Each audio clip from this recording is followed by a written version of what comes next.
సర్వ మానవాళికి రక్షకుడు, మనకు కొండంత అండగా నిలిచేవాడు, మనసులో తలచిన వెంటనే గుండెల నిండా ధైర్యాన్ని నింపగలిగే మహాయోధుడు, అభయహస్తంతో ఎల్లవేళలా మనల్ని కాపాడే ఆ భగవంతుడిని ఇప్పుడు మనసారా స్తుతించాలి.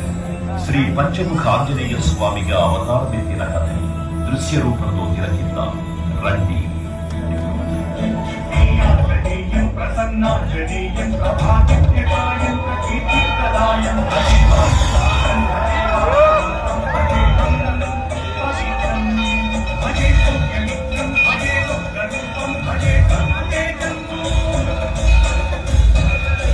అది రామాయణ మహాయుద్ధం భీకరంగా సాగుతున్న తరుణం.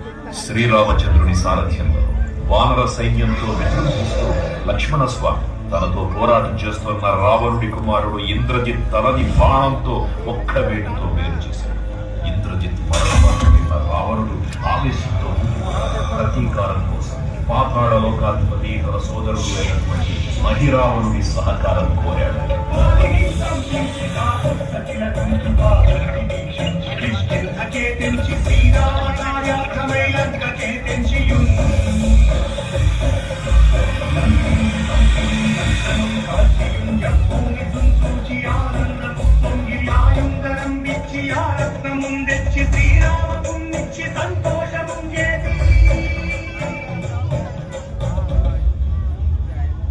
తన ప్రభువులను కాపాడుకోవడానికి వాయువేగంలో పాతాళ లోకానికి చేరుకున్న ఆంజనేయ స్వామి సగం మొసలి సగం వానర రూపంలో ఉన్న వింత జీవి ముఖద్వారం వద్ద కాపలా కాస్తూ కనిపిస్తుంది.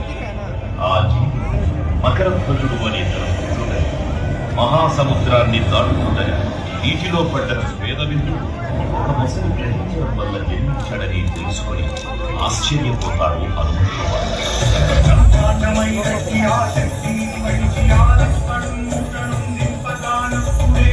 సంజీవిని తెచ్చి